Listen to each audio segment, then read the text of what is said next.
Good morning, everybody. It's Cathy Haig here at the Magical Urban Vegetable Garden, and I'm so glad for whenever you show up here on a Sunday morning. I hope you have your coffee handy. I've already had mine, and note, paper, and pen, because this is something that comes up a lot about how to grow your own vegetables and food, especially if you're living in a small space or an apartment and you just don't have a garden. Okay, there we go. Hopefully you can all see me now.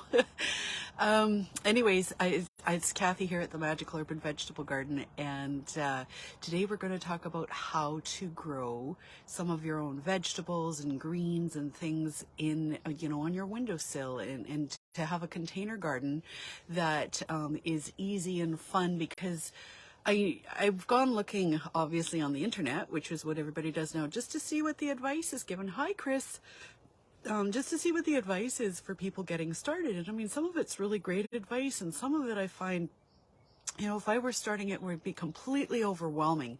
So I want to simplify it, just with things that I do, whether it's for starting my seeds or having things grow in pots, like peppers and things like that. Like there's a variety of things to look at. So grab your pen and paper and we'll get started.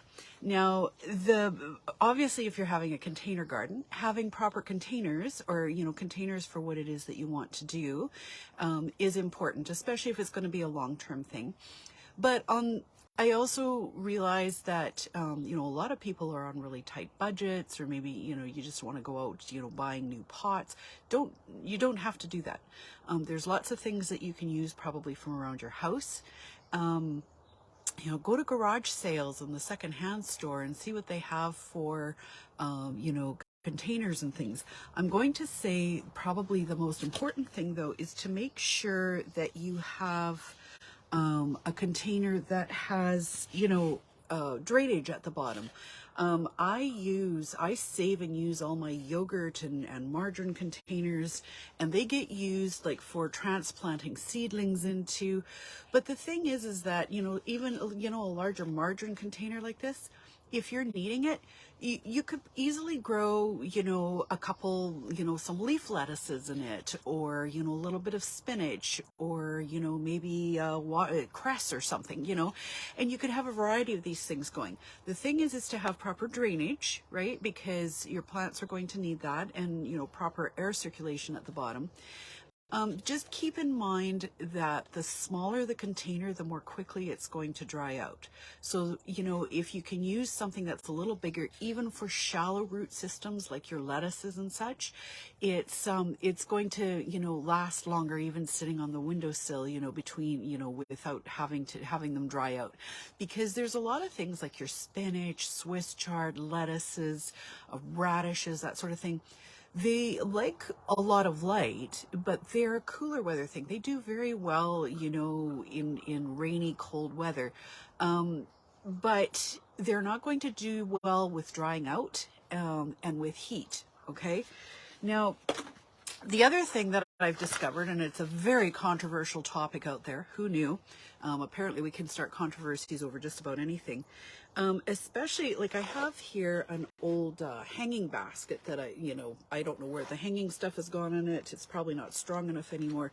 But, this could be used easily to plant 2 or 3 different kinds of lettuces or mesclun mix, or, you could do a little bit of mesclun mix, cress, like I said, whatever. You could mix it all up. Like if you're 1 or 2 people to a household, planting it in half or in thirds is going to give you a lot of stuff, when you go to harvest it, especially if it's a cut and come again sort of thing. The problem is that I don't know if you can see there. If you can see it, it's got a great big hole in the bottom. So what's going to happen if you just fill it with dirt? It's going to wash out the bottom. It's going to compact, like you're going to lose dirt that you need for your. So I was always taught growing up, this was how we always did pots. You add in like bits of rocks, maybe bits of sticks and stuff to kind of cover it, but it also keeps the soil from completely compacting for the roots, and it gives them better aeration. I was reading a thing the other day where apparently a lot of people are saying, oh, no, no, don't do that, because, it can really be detrimental to your plants, when you water them. It can collect salts in the bottom. I have no idea what they're talking about. Maybe if you're mixing your own soil and you have a lot of clay or something, maybe it's a thing. I don't know. All I know is that I've always done plants with, rocks in the bottom to keep drainage and compact from drainage and the drainage good and from compacting, and it's worked really well. And I know many of us who I guess probably are in the older generations who have done this for all our lives, and it works quite well. So do your research, but I wouldn't sweat it too much. Just make sure that your roots are going to have that drainage. And especially this is important also if you're going to be putting like a plate or something underneath to catch any drips, any water that comes through.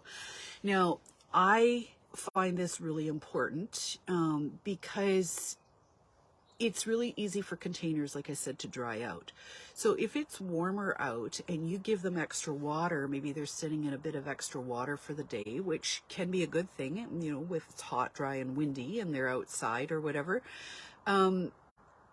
You don't want it completely, the rocks and the stuff in the bottom keeps it from completely becoming waterlogged. It allows the roots to reach the water without it's soaking the entire thing. I hope that makes sense. So, keep that in mind. I've seen people use all kinds of things in the bottom, bits of broken crockery or, just extra, like I said, sticks or even pieces of styrofoam, just to give it that bit of drainage at the bottom. So that's enough on that, but I hope that helps. You can always, ask questions below. Now, soil's the next thing. And so especially if you live in an apartment or, a place where you don't have a garden, you're going to be buying soil. You want to get like a plain garden soil or like a potting soil, something that doesn't have fertilizers added in. Like there's all kinds of different ones. Those fertilizer ones are great if you've got like flowering plants. Maybe you've got like hanging baskets with petunias or something. They're amended with, fertilizers to make your plants bloom and to keep them healthy. But what happens if you plant things like your lettuces in them that are very sensitive to those sorts of things? They grow quickly. They're going to go to seed. It's going to make them flower, and you're going to be done with them in like a couple weeks, which is really frustrating. And, you're going to look at you and go, what am I doing wrong? So the best thing I can suggest is get a good potting soil or like a seed starting soil, and get a bag of like composted manure or compost of some sort. And if you only can pick one or only do one, get like a vermicompost, like worm composting, because it is the richest and most nutritious. It won't burn your plants. It's good for a wide variety of things. And so when you put in, when you're filling your container with dirt, you can add 3 or 4 handfuls of it in. It will give it nutrients. You can make a bit of a compost tea with it as your stuff grows, but it's not going to overwhelm and send your stuff into like, high bloom and seeding, right? So, just go simple. It doesn't have to be super fancy. The other thing is that if you're doing herbs, if you're doing things like herbs, especially Mediterranean herbs, so things like your sage and rosemary and thyme, they tend to like quite plain soil. And they don't do well with a lot of nutrients, a little bit of compost or whatever a couple times a year. But think of it where they've come from, desert plants, right? They grow out, very little water, very little nutrients. They're used to quite plain soil, and they do very well with that. So, keep in mind too, 1 or 2 types of compost to add to your soil is going to do a lot of good and go a long way. All right. Now, of course, the final thing is planting the things that you want. So make a list of things. Obviously, plant things that you like to eat or want to eat, because planting things that you don't like and will never use, is probably not a great use of space. But there's also, when you're planting for small spaces, look for things that are like miniature, or what do we have here? I've brought this one up before in the past. Chris, I don't know if you were around when I brought it up before, but like cabbages, they are an endangered heirloom. You'll have to Google where you can order them from depending on where you live. But they are just little cabbages, like regular cabbages. You know, we all like use cabbage, but I mean, they're huge. They take up a lot of space, right? They get all their big leaves and stuff out. Something like your pixie cabbages, you know, you can grow 2 or 3 in a container. You can get them started, and you do succession planting with them. So, you know, maybe you like a nice creamy little head of cabbage every couple of weeks, you know, for your salads or stir fries or whatever. You'll have to figure out but you can plant like 2 or 3 of them every couple of weeks, you know, and you can have 2 or 3 containers going. And so you have, but they're small. It's not going to take up, you know, like half your living room. Well, maybe it depends on how big your living room is, but you know, there's other things, small containers with things like your cress, or you can do like a bigger, like this one I was showing you. You can do half and half. You could do it with cress and you know, I don't know what, some other green that you like doing. You can combine a lot of these things into smaller containers, provided they have similar growth times. You know, don't plant something that takes like, you know, 30 days with something that takes 90, right? It's kind of going to be but if you have something that's similar, they tend to have similar needs a lot of the time, for watering and shade or sun or whatever. So check that out. Now, the other thing, if you're, things like your greens tend to have really shallow root systems. They don't tend to go really deep. So you don't need really deep containers for them, although you want them to be able to spread out and to be able to have enough moisture. Like having that sort of room is good.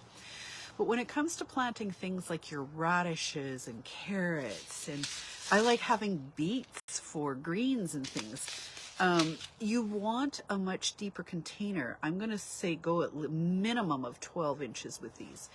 Because what happens when you grow, and you probably don't see these unless you're, you know, maybe pulling them up yourself, but you might only grow your carrots, you know, baby carrots, but they're going to have that tap root down, which they need to develop and mature. That probably goes as long as their length is. So if you're only planting in like a shallow container, they're not going to develop because they can't send that little root of theirs down that they really need to grow. So if you're planting things like that, look at a deeper container, you know, round or square or whatever it is, but make sure that they have that length to grow and to stay moist and get the nutrients they need so that they develop properly. And the other thing I was going to mention, like if you're getting into I know I've mentioned this before, but another one, a good one to plant with radishes is these little summer turnips. They have a similar growing size, and this is what I mean, or growing time, and so this is what I mean by planting similar things in a container. You could do like a half and half radishes with these turnips, and they both come about the same time. They have similar needs for moisture and nutrition, and they do really well side by side. Now, when it comes to having a few herbs, this is a much bigger topic, but look for things, again, that have similar growing needs. So like I said, your Mediterranean herbs, for example, you know, they have similar needs. They like it really warm or hot. They like sandy soil that doesn't have, you know, a little compost mixed in is good, you know, but don't overdo it on the fertilizer. They don't like to be overwatered. They need really good drainage. And, you know, you could plant like a big strawberry planter with them. You're going to have to keep them trimmed down because things like your sage will get really big. But you know what? If you're taking and drying it, giving it away to your neighbors and stuff, you can keep it in size, and you can have a whole strawberry planter with a variety of kitchen herbs that will, you know, last you for a long time. There's other types of things like mint, lemon balm. which is part of the mint family, you want to give them their own container because they will crowd everything out. And especially with mint, if you do plant it outside, if you do have a space, it will take over the whole space. You'll never be rid of it, which can be fun and interesting, but, you're never going to be without mint. And lemon balm, although I don't find it quite as aggressive as mint, even though it's in the same family, just give it its own big container. And I mean, you can do all kinds of things. You can do a half and half with something else, probably with the lemon balm, but you can make your own mint, your lemon balm teas, and you can make your own creams, or salves. You could do, it's really nice for using, making your own bug deterrent lotion, right? Lemon balm's used a lot for that. So, maybe you want to try some stevia in a container, get some of your own, sweetener going. Try these things out, and having a container of each and researching it is just a fun way to get started. Especially when you can eat some of these things starting off, fairly quick, which most of your greens and lettuces and radishes and stuff, they tend to be very fast growing. Look at your Chinese greens as well. They, oh, hi Claire. Glad you made it. I think someone else is here too, but I can't see who it is. But anyway, there's lots of different things that you can do. My biggest thing is maybe not to overdo it. The thing is we get planting and we start seeing something sprout, and we get this absolute surge of energy because it is part of our creative beings, right? And it's something that we need, that ability to create and grow and, be successful at something that we've done ourselves, right? It's part of it. It's part of who we are. And most of us have forgotten this. And so what happens is, then we just want to go a whole hog. We want flowers and plants and stuff everywhere, and then it becomes overwhelming, even with containers. So, try not to get ahead of yourself. Pick 3 or 4 things at a time to get going on, and you can keep adding to it as you get used to the watering and care and, sorting out any little issues that come up, where they like to be placed on the windowsill or whatever else is going on, right? And it will, it'll help you develop skills. It's like having pets or, people growing on a farm or whatever. It takes time to expand your bandwidth and your skills so that it's not stressful. It just gets to be fun. So keep it fun. Let me know if this helped, and leave a comment below. Be sure to share this with someone who needs it. And if you have not already liked or signed up for this channel, whether it's here on YouTube later where you're watching it, be sure to do so you don't miss any of our future collaborations here. I'm glad you made it. Thanks so much.